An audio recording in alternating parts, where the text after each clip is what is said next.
I like to look at these four examples as incredibly dynamic conditions of trying to grasp the ride into the future by working with stability versus being static about their message.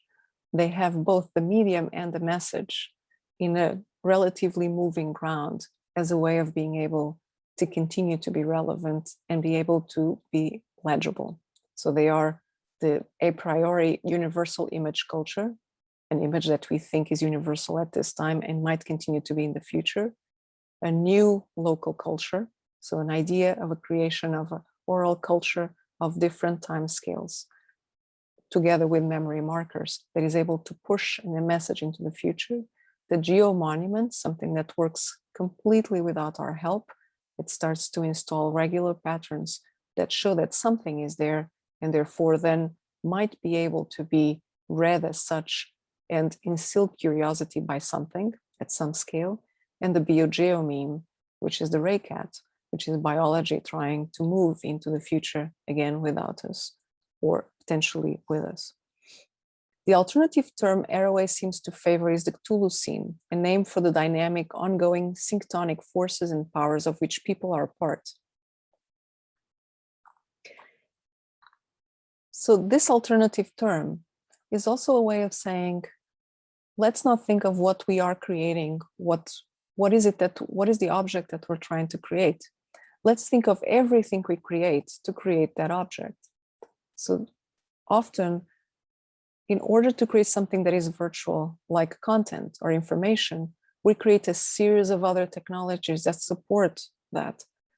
That virtual content might disappear in a few years, and if not, definitely in less than 100 years. But what might not disappear, and surely tends to not disappear so far, is all the technology that has supported making that content that is virtual. So that's one of the points that Donna Hara makes is, when we create, we should create with the idea that what we're creating is the compost of the future. We have had through history and through cultures, many different kinds of shelters. We've had caves, huts, and tents. We tend to think of shelters as huts, but in terms of geolocales and geocultures, we've used all of these three for navigating different environments.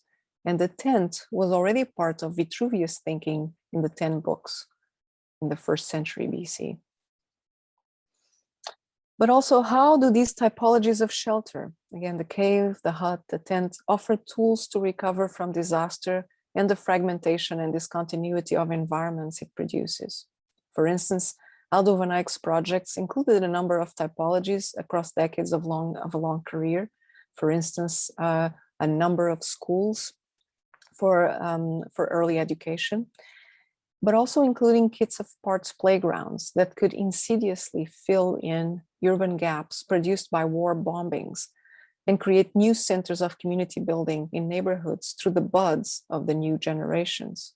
So thinking that the social interactions that would be promoted but not driven or scripted would slowly actually regather what the communities needed to create a new neighborhood.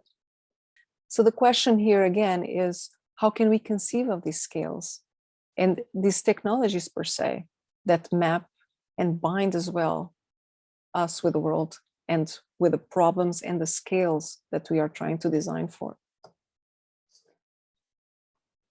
So these continue to be important questions that design tries to deal with. They are important for the culture of the discipline, and they're important for the objects we make and the scale of thinking that we have.